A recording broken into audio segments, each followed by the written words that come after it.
তারেক রহমান সরকার জানেন যে এই যে একটা ক্যাঙ্গারু কোর্ট সাজিয়ে বিভিন্ন সাজানো সাক্ষী সাবুত জোগাড় করে এই যে সাবেক এক প্রধানমন্ত্রীকে ফাঁসির রায় দিয়ে দেওয়া হয়েছে, তিনি যদি সত্যি উপস্থিত হন তাকে গ্রেফতার করে যে কোন জেলখানায় রাখা হবে সে যেমন একটা মুশকিল, তেমনি তারেক রহমান সরকার এটাও জানেন যে তাকে মৃত্যুদণ্ড দিতে হলে মামলার বিচার কার্যটাকে প্রশ্নবিহীন করতে হবে আন্তর্জাতিক সকল পক্ষের সামনে।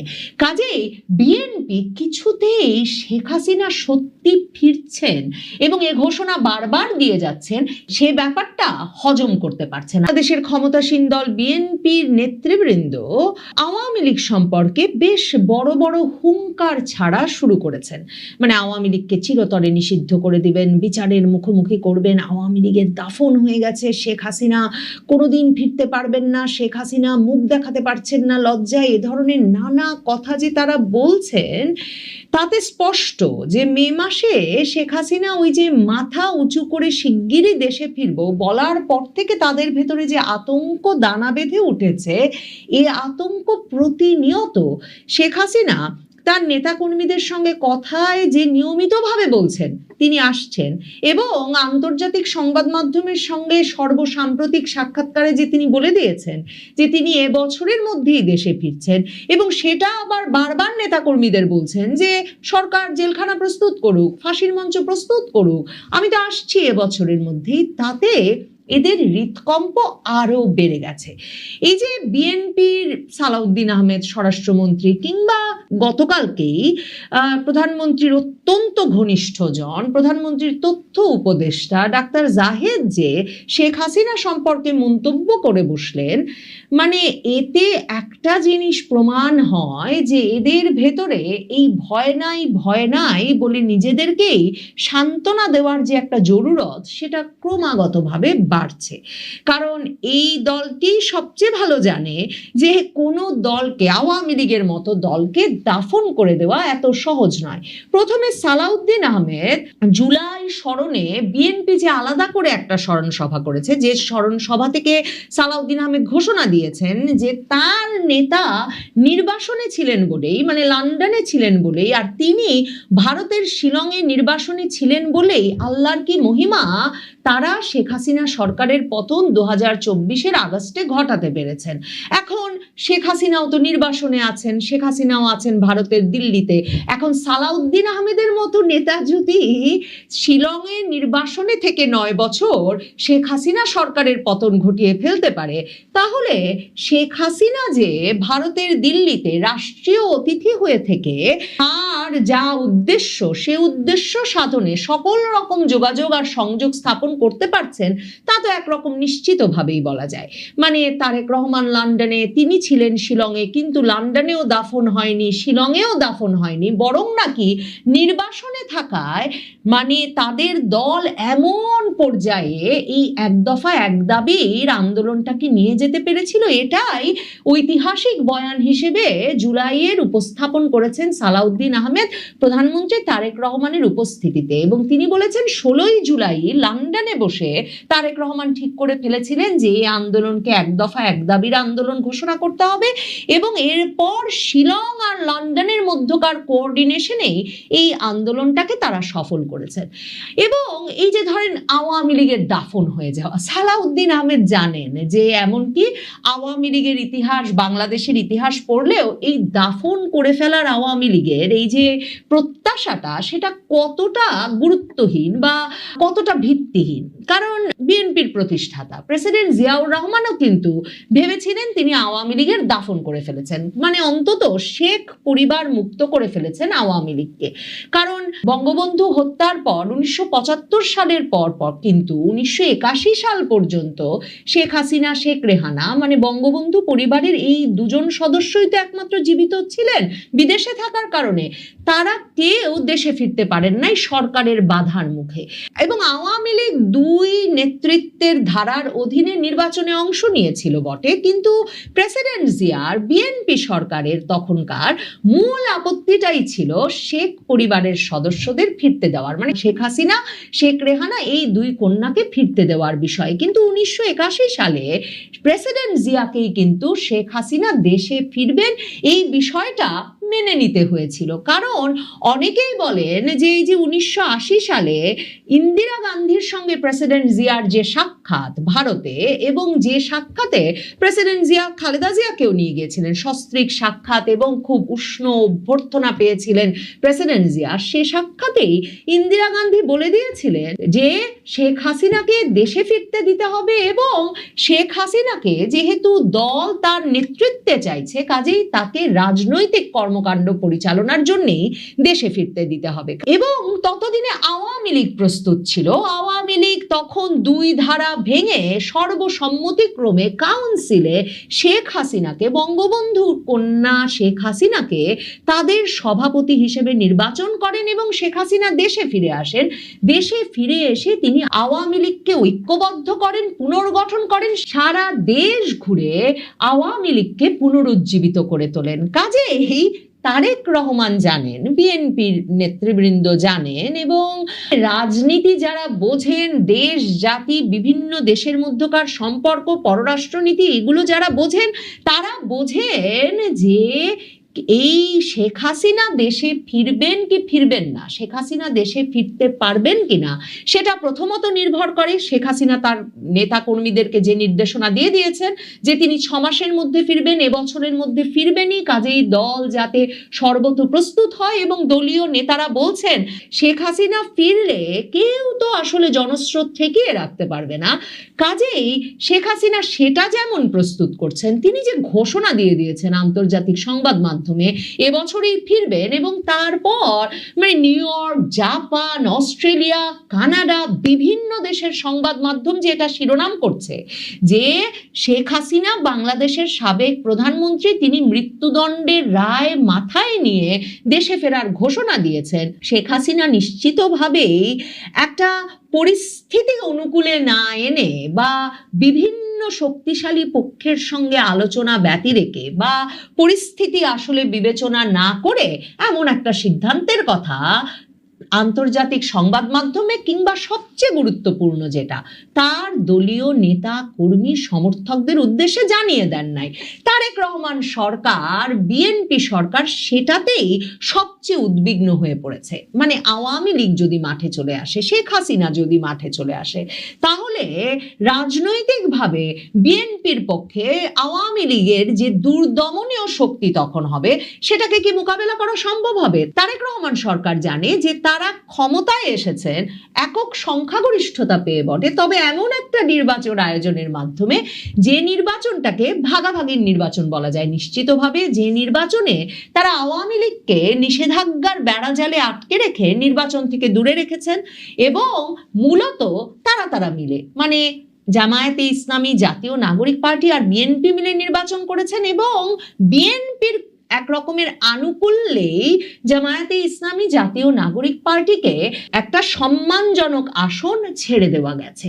এই পুরো পরিস্থিতিতে তারেক রহমান সরকার জানেন, প্রধানমন্ত্রী তারেক রহমান জানেন যে আওয়ামী লীগ এরকম সময়ে চলে এলে, এই যে তারা লন্ডনে ছিলেন, শিলংয়ে ছিলেন, অথচ তারাই এখন ক্ষমতার কেন্দ্রে, এই নিয়ে প্রচন্ডভাবে ক্ষোভ বাড়ছে তাদের যে বিরোধী পক্ষের জামায়াতে ইসলামী, জাতীয় নাগরিক পার্টি, তারাও যে কি প্রতিক্রিয়া দেখাবে, রাজপথে যে পরিস্থিতিটা কি হয়ে দাঁড়াবে, সেটা যে এই সরকার কি করে সামলে ক্ষমতায় টিকে থাকবে, সেটা সত্যি বলা মুশকিল। তার উপর মানে তারেক রহমান সরকার জানেন যে এই যে একটা ক্যাঙ্গারু কোর্ট সাজিয়ে বিভিন্ন সাজানো সাক্ষী সাবুত জোগাড় করে এই যে সাবেক এক প্রধানমন্ত্রীকে ফাঁসির রায় দিয়ে দেওয়া হয়েছে, তিনি যদি সত্যি উপস্থিত হন, তাকে গ্রেফতার করে যে কোন জেলখানায় রাখা হবে সে যেমন একটা মুশকিল, তেমনি তারেক রহমান সরকার এটাও জানেন যে তাকে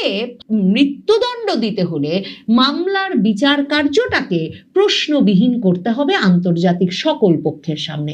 কাজেই বিএনপি কিছুতেই শেখ হাসিনা সত্যি ফিরছেন এবং এ ঘোষণা বারবার দিয়ে যাচ্ছেন সে ব্যাপারটা হজম করতে পারছে না। তাই ডাক্তার জাহিদুর রহমান, যিনি দুদিন আগেও একরকমের ভয় দেখিয়েই সংবাদ মাধ্যমকে বলেছেন যে দণ্ডপ্রাপ্ত আসামি শেখ হাসিনার বক্তব্য প্রচার করা সম্পূর্ণ নিষেধ এবং এ সংক্রান্ত আদালতের নির্দেশনা দেশের গণমাধ্যমগুলোকে কঠোরভাবে মেনে চলতে হবে, আদালতের নিষেধাজ্ঞা সত্ত্বেও কিছু গণমাধ্যমে যে তার বক্তব্য প্রচার করা হচ্ছে তা একেবারেই অনুচিত, তিনি বলছেন তিনি মনে করেন না যে যেই শেখ হাসিনা ভিডিও বার্তায় চেহারা দেখাতে পারছেন না সে শেখ হাসিনা কিছু ঘটিয়ে ফেলতে পারবেন বা আওয়ামী লীগের সেই শক্তি আছে।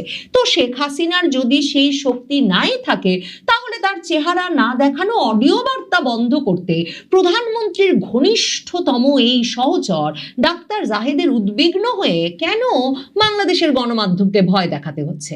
কেন ডাক্তার জাহিদ বুঝতে পারছেন না যে সামাজিক যোগাযোগ মাধ্যমে মূলত শেখ হাসিনা তার দলীয় নেতাকর্মীদের উদ্দেশ্যে বক্তব্য রাখেন বিভিন্ন প্ল্যাটফর্মে, সিগনালে, টেলিগ্রামে, এবং এসব বক্তব্য সামাজিক যোগাযোগ মাধ্যমে তার নেতাকর্মী সমর্থকরা যদি ছড়িয়ে দেন তাহলে বাংলাদেশের কোন গণমাধ্যম সে খবর ছাপলো কি ছাপলো না কিছু আসে যায় না।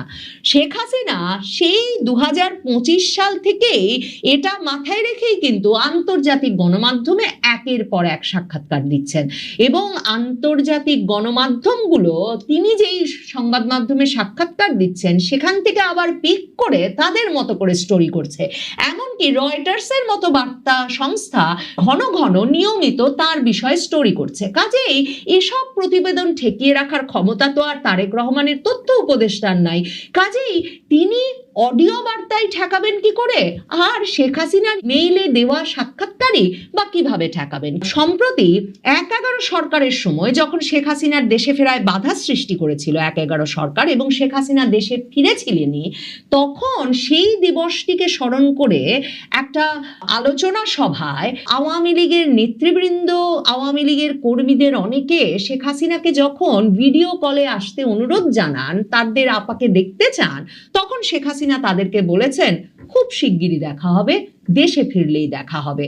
শেখ হাসিনার এই কথা, এই আশ্বাস তার নেতা কর্মী সমর্থকদের মনে যতটা শক্তি এবং অনুপ্রেরণার সঞ্চার করেছে, ডাক্তার জাহেদদের মনে নিশ্চিতভাবেই ততটাই ভয় ভীতির সঞ্চার করেছে বলেই তারা এই আশ্বাস, এই সান্ত্বনা একে অপরকে দিতে চাইছেন যে আওয়ামী লীগ নিশ্চয়ই দিল্লিতে দাফন হয়ে গেছে আর নিশ্চয়ই আওয়ামী লীগের কিছু করবার মতো কোনো নৈতিক শক্তি নাই। আর তারেক রহমান, যিনি 17 বছরের নির্বাসন শেষে মাকে যে শেষ মুহূর্তে দেখতে পেয়েছেন আর বাংলাদেশের প্রধানমন্ত্রী বনে বসেছেন, তিনি পুরো বিষয়টাই জানেন যে কি করে কোথা থেকে কোনখানে কি মীমাংসা হয়ে যায় আর কোথা থেকে কোন চাপ আসলে কোন নির্বাসন মুহূর্তেই ক্ষমতার আসনে পরিণত হতে পারে। কাজেই তিনিও জানেন কাকে কাকে কি কি কথা দিয়ে তিনি দেশে এসেছিলেন, কোন কোন কথার বরখেলাপ করেছেন, আর শেখ হাসিনা যখন জেদ ধরেছেন, ঘোষণা দিয়েছেন তিনি এবছরেই ফিরবেন, তখন কি কি বিপদে তাকে পড়তে হতে পারে। শেখ হাসিনা দেশে ফিরলে কি হবে? আপনারা জানেন যে শেখ হাসিনার দেশে ফেরার ঘোষণা মাস দুয়েক আগে ঘোষণা দিয়েছেন এবং সর্বশেষ গত 29শে জুন ভারতীয় গণমাধ্যম, শীর্ষ গণমাধ্যম এনডিটিভিতে একটি সাক্ষাৎকার দিয়ে তিনি সুনির্দিষ্ট সময়সীমা অর্থাৎ এই বছরের মধ্যে তিনি দেশে ফিরে আসবেন। আর তার এই দেশে ফেরার ঘটনাকে কেন্দ্র করে দেশে, বাংলাদেশে মেইনস্ট্রিম মিডিয়া, সোশ্যাল মিডিয়া, শুধু বাংলাদেশে নয় বিশ্বব্যাপী ব্যাপক তোলপাড় পড়ে গেছে। বিশ্ব শেখ হাসিনাকে এমন ভাবে প্রমোট করছে যে এনডিটিভির এক সাক্ষাৎকারকে কেন্দ্র করেই প্রায় 150 গণমাধ্যম, শতাধিক 100 থেকে 150-র মাঝামাঝি এইরকম পৃথিবীর বিরাট বিরাট গণমাধ্যম তাকে নিয়ে আলাদা আলাদা স্টোরি করেছে। কাজে দেশেও স্বাভাবিকভাবে আলোচনা হচ্ছে যে শেখ হাসিনা ফেললে বাংলাদেশের রাজনৈতিক পরিস্থিতি কি হবে, সামাজিক পরিস্থিতি কি হবে এবং আইনগতভাবে কি হবে, এগুলো চুলচেরা বিশ্লেষণ চলছে। আজকে বিবিসি বাংলা একটি স্টোরি করেছে যে শেখ হাসিনা দেশে ফিরলে বা তার ফিরতে কোনো বাধা আছে কিনা, আইনগত দিক নিয়ে মূলত বিশ্লেষণ করেছে। তার আলোকে আমরা একটু বুঝতে চেষ্টা করব যে বিবিসি বাংলা কি বলছে, কিংবা শেখ হাসিনা আসলে ফিরলেই বা কি হবে, আইনগতভাবে কি হবে। তিনি কি গ্রেপ্তার হবেন নাকি সরাসরি জেলে যাবেন, আর মৃত্যুদণ্ড প্রাপ্ত একজন আসামি হিসেবে তার আইনি ভবিষ্যৎই বা কি। এই মুহূর্তের ভিডিওতে আমরা আন্তর্জাতিক অপরাধ ট্রাইব্যুনাল, দেশের শীর্ষ আইন বিশেষজ্ঞ এবং বিবিসি বাংলার চুলচেলা বিশ্লেষণ করে জানবো শেখ হাসিনার দেশে ফেরার পথে আসল বাধা কোথায় এবং আইনি প্রক্রিয়াগুলো ঠিক কি কি। পুরো বিষয়টি জানতে ভিডিওটি শেষ পর্যন্ত দেখুন। শুরুতে আমাদের একটু পেছনে ফিরে তাকাতে হবে 2024 সালের জুলাই আগস্টের সেই উত্তাল সময়ে সংগঠিত তথাকথিত মানবতা বিরোধী অপরাধের মামলায় সাবেক প্রধানমন্ত্রী শেখ হাসিনা ও সাবেক স্বরাষ্ট্রমন্ত্রী আসাদুজ্জামান খান কামালকে মৃত্যুদণ্ডের রায় দেয় আন্তর্জাতিক অপরাধ ট্রাইব্যুনাল। এবং এই ট্রাইব্যুনালটাও তথাকথিত, কারণ আপনারা জানেন যে এই ট্রাইব্যুনালটির জন্ম হয়েছিল 1971 সালের মানবতা বিরোধী অপরাধীদের বিচার করবার জন্য। খেয়াল করে দেখবেন যে 2024 সালের অগাস্ট মাসে শেখ হাসিনা পতনের পর এই মানবতা বিরোধী অপরাধ ট্রাইব্যুনালের চেহারা, রূপ পাল্টে দেওয়া হয়েছে। যুদ্ধাপরাধীদের বিচার কিন্তু বাংলাদেশে এখন আর হচ্ছে না। অর্থাৎ বাংলাদেশের এই মুহূর্তের বাংলাদেশ ইউনূসের বাংলাদেশ ছিল কদিন আগে, আজকে তারেক রহমানের বাংলাদেশ মনে করছে না যে 1971 সালে আমাদের মহান মুক্তিযুদ্ধের বিরুদ্ধে মানবতা বিরোধী অপরাধ কেউ করেছিল, যার কারণে তারেক রহমানও তথাকথিত মুক্তিযোদ্ধার দল বিএনপিও আন্তর্জাতিক অপরাধ ট্রাইব্যুনালে কোনো বিচার করছে না, যুদ্ধাপরাধীদের বিচার করছে না। 2025 সালের 17 নভেম্বর শেখ হাসিনার বিরুদ্ধে একটি রায় ঘোষণা করা হয়। এই মামলায় শেখ হাসিনাকে পলাতক হিসেবে বিচার করা হয়েছে। এখন প্রশ্ন হচ্ছে, রায় তো হয়ে গেছে, তাহলে আপিলের সুযোগ কি আছে? তো আন্তর্জাতিক অপরাধ ট্রাইব্যুনাল 1973 আপিলের অধিকার সংক্রান্ত 21 ধারায় পরিষ্কার বলা আছে, দণ্ডিত ব্যক্তি, সরকার বা অভিযোগকারীকে রায়ের তারিখ থেকে 30 দিনের মধ্যে আপিল দায়ের করতে হবে। এই সময়সীমা পার হয়ে গেলে আর কোনো আপিল করা যাবে না। তাহলে শেখ হাসিনার আপিল করার সময় কি শেষ? এই বিষয়ে ট্রাইব্যুনালের chief prosecutor Aminul Islam BBC বাংলাকে একটি চাঞ্চল্যকর তথ্য জানিয়েছেন। তিনি বলেন, আপিলের নির্ধারিত সময় পার হওয়ার পরেও আন্তর্জাতিক অপরাধ ট্রাইব্যুনালের মামলায় দণ্ডিত ব্যক্তির আপিল করার নজির কিন্তু আমাদের দেশেই আছে। চিফ প্রসিকিউটর আমিনুল ইসলাম উদাহরণ দিয়ে জানান, 71 মানবতা বিরোধী অপরাধে মৃত্যুদণ্ডপ্রাপ্ত পলাতক আসামি আবুল কালাম আজাদ ওরফে বাচ্চু রাজাকারও পরবর্তীতে আপিল করার সুযোগ পেয়েছিলেন। তিনি আরো জানান, যুদ্ধাপরাধ ট্রাইব্যুনালে দণ্ডিত 2-1 যখন পরে আপিল ফাইল করেছেন, তখন আমাদের সুপ্রিম কোর্টের আপিল বিভাগ সংবিধানের আর্টিকেল 104 এর আওতায় প্রিন্সিপাল অফ কমপ্লিট জাস্টিস বা সম্পূর্ণ ন্যায় বিচারের নীতিতে অনেকের আপিল গ্রহণ করেছেন। বাংলাদেশের সংবিধানে এই 104 অনুচ্ছেদে বলা হয়েছে, আপিল বিভাগের নিকট বিচারাধীন যে কোনো মামলায় সম্পূর্ণ ন্যায় বিচারের জন্য আদালত যে কোনো নির্দেশ, আদেশ, ডিক্রি বা রিট জারি করতে পারবেন। আইন বিশেষজ্ঞরা বলছেন, মৃত্যুদণ্ডের মামলায় সবচেয়ে উল্লেখযোগ্য উদাহরণ হলো বাংলাদেশের প্রতিষ্ঠাতা বঙ্গবন্ধু শেখ মুজিবুর রহমানকে সপরিবারে হত্যার মামলা। 1975 সালের 15 আগস্টের সেই নির্মম হত্যাকাণ্ডের মামলায় মৃত্যুদণ্ডপ্রাপ্ত আসামি ল্যান্সার A.K.M. মহিউদ্দিন আহমেদ দীর্ঘ সময় পলাতক ছিলেন। পরবর্তীতে তিনি মার্কিন যুক্তরাষ্ট্র থেকে প্রত্যার্পিত হয়ে বাংলাদেশে এসে আত্মসমর্পণ করেন এবং 2007 সালের সেপ্টেম্বরে আপিল বিভাগ তাকে আপিল করার অনুমতি দেয়। বিচারিক প্রক্রিয়া শেষে 2010 সালের জানুয়ারিতে তার মৃত্যুদণ্ড কার্যকর করা হয়। অর্থাৎ আইনগত প্রথা হলো, পলাতক ব্যক্তিকে নির্ধারিত সময়ের পরে হলেও আদালতে আত্মসমর্পণ করে কারাগারে যেতে হবে এবং সেখান থেকে বিলম্বের কারণ দেখিয়ে আপিলের আবেদন করতে হবে। সেটি আদালত গ্রহণ করবেন কিনা তার সম্পূর্ণ আদালতের এখতিয়ার। সুপ্রিম কোর্টের আইনজীবীরা বলছেন, কোন মামলায় মৃত্যুদণ্ডের রায় থাকলেও দণ্ডিত ব্যক্তির বক্তব্য না শুনে চূড়ান্ত দোষী সাব্যস্ত করা ঠিক নয়। এটি ন্যাচারাল জাস্টিস বা ন্যায় বিচারের একটি মৌলিক নীতি। সুপ্রিম কোর্টের জ্যেষ্ঠ ও ফৌজদারি আইন বিশেষজ্ঞ এস.এম. শাহজাহান বলেন, কারো কথা না শুনে তাকে দোষী বলা উচিত নয়। উনি যদি এখানে এসে আপিল করতে চান, সেটা অন মেরিটে নিষ্পত্তি করতে হবে। এটা কোয়েশ্চেন অফ ন্যাচারাল জাস্টিস এবং বাংলাদেশের আদালতে এটি একটি প্রথা। একই সুর শোনা গেছে সুপ্রিম কোর্টের আইনজীবী এবং স্বতন্ত্র সংসদ সদস্য রুমিন ফারহানার কণ্ঠেও। তিনি স্পষ্ট জানিয়েছেন, আইনগত অবশ্যই কোনো বাধা নেই, উনি ফিরবেন, ফিরে আত্মসমর্পণ করবেন। আমাদের সাধারণ সিআরপিসির যে প্রসিডিউর সেটি উনি ফলো করবেন। তবে এখানে একটি বড় টুইস্ট রয়েছে। চিফ প্রসিকিউটর আমিনুল ইসলাম জানিয়েছেন, ব্যক্তি হিসেবে শেখ হাসিনার মুভমেন্ট বা চলাচলের ওপর কোনো নিষেধাজ্ঞা নেই। তবে কার্যক্রম নিষিদ্ধ হওয়া দল আওয়ামী লীগের সদস্য হিসেবে তার রাজনৈতিক কার্যক্রমের উপর নিষেধাজ্ঞা আছে। তিনি বলেন, একজন ফিউজিটিভ বা পলাতকের পক্ষে কোনো আইনগত সুবিধা পাওয়ার সুযোগ নেই। তাকে অবশ্যই দেশে আসতে হবে, এই ট্রাইব্যুনালেই সারেন্ডার করতে হবে, জেলে যেতে হবে এবং সেখান থেকে আপিল ফাইল করতে হবে। এবার আসা যাক সবচেয়ে বড় ও বাস্তবসম্মত বাধায়। শেখ হাসিনা চাইলেই কি কালকেই বিমানে চড়ে দেশে চলে আসতে পারবেন? সুপ্রিম কোর্টের জ্যেষ্ঠ আইনজীবী মঞ্জিল মোর্শেদ বিবিসি বাংলাকে একটি অত্যন্ত গুরুত্বপূর্ণ পয়েন্ট মনে করিয়ে দিয়েছেন। তিনি বলেন, দেশ ছাড়ার সময় শেখ হাসিনার কাছে যে লাল পাসপোর্ট বা কূটনৈতিক পাসপোর্ট ছিল, পরবর্তী সরকার সেটি বাতিল করে দিয়েছে।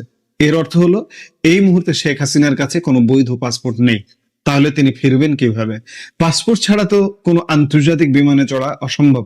এর একমাত্র উপায় হলো ট্রাভেল পাস।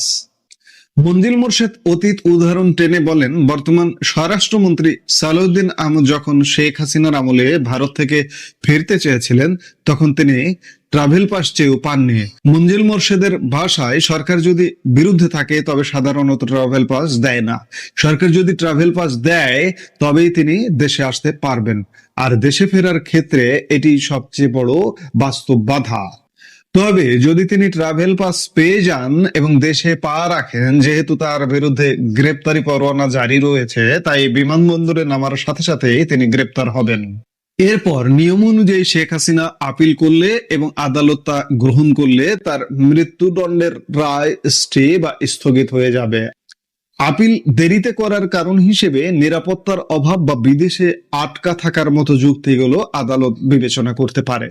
এখানে আরেকটি নাটকীয় ঘটনা ঘটেছে। শেখ হাসিনার অনুপস্থিতিতে এই বিচার ও মৃত্যুদণ্ডের রায় নিয়ে জাতিসংঘ এবং হিউম্যান রাইটস ওয়াচের মতো আন্তর্জাতিক সংস্থাগুলো উদ্বেগ প্রকাশ করেছিল। আর এই রায়ের 5 মাসের মাথায়, অর্থাৎ 1 এপ্রিল, যুক্তরাজ্যের একটি বিখ্যাত ল ফার্ম কিংসলি নেপোলির মাধ্যমে আন্তর্জাতিক অপরাধ ট্রাইব্যুনালে একটি চিঠি পাঠান শেখ হাসিনা, যেখানে এই বিচারকে অবৈধ ও আন্তর্জাতিক আইনের পরিপন্থী এবং মৃত্যুদণ্ড কার্যকর করা হলে তা বিচার বহির্ভূত হত্যাকাণ্ড হবে বলে দাবি করা হয়। আওয়ামী লীগের কেন্দ্রীয় নেতা মোহাম্মদ আলী আরাফাতও সে সময় চিঠির বিষয়টি বিবিসি বাংলাকে নিশ্চিত করেছিলেন। কিন্তু এখানেই শেষ নয়। ট্রাইব্যুনালের চিফ প্রসিকিউটর আমিনুল ইসলাম সম্প্রতি এক বিস্ফোরক দাবিতে জানিয়েছেন, অনলাইনে সার্চ করে বা সশরীরে খোঁজ নিয়ে ওই ব্রিটিশ ল ফার্মের কোনো বাস্তব অস্তিত্বই তারা খুঁজে পাননি। আশ্চর্য বিষয়। ম্যানুয়াল হলে পাওয়া যাবে না, কিন্তু ডিজিটাল যুগের ডিজিটাল মানুষ হলে নিঃসন্দেহে পাওয়া যাবে। এই যে দেখুন, আমরা পাচ্ছি কিভাবে? কিংসলি নেপোলির ওয়েবসাইট। যেহেতু চিঠিটি চিফ প্রসিকিউটরকে সরাসরি অ্যাড্রেস করে পাঠানো হয়নি এবং ফার্মেরই হদিশ মেলেনি, তাই অফিসিয়ালি তারা এটিকে কোনো গুরুত্বই দেননি। তাহলে শেখ হাসিনা দেশে ফেরানোর অন্য উপায় কি? চিফ প্রসিকিউটর মনে করিয়ে দেন, ভারতের সাথে আমাদের এক্সট্রাডিশন ট্রিটি বা বন্দি বিনিময় চুক্তি আছে। সেই চুক্তির আওতায় তাকে সরকারিভাবে ফিরিয়ে আনার সুযোগ রয়েছে। কিন্তু সরকার ফিরিয়ে আনার কোনো উদ্যোগ নেয়নি। 5ম মাস চলছে। আমি 2 দিন আগেও এক ভিডিওতে বলেছিলাম যে সরকার কিন্তু এখনো পর্যন্ত অফিসিয়াল কোনো চিঠিপত্র ভারতকে দেয়নি। সরকার তো তাকে আসলে ফেরাতে চায় না। ওই যে অনেকে বলেন যে শেখ হাসিনা ফিরলে হজম করা কঠিন হবে, সেই হজম করা কঠিন থেকে এই সরকার হয়তো তাকে ফেরাতে চাইছেন না। কিন্তু শেখ হাসিনা তো ফিরবেনই, দৃঢ়ভাবে সিদ্ধান্ত নিয়েছেন তিনি আসছেনই, আসবেনই। এবং এই বছর, আমরা এর আগেও বলেছি, আবারও বলছি, অগাস্ট পরবর্তী সময় সেপ্টেম্বর, অক্টোবর, নভেম্বর মাসের কোন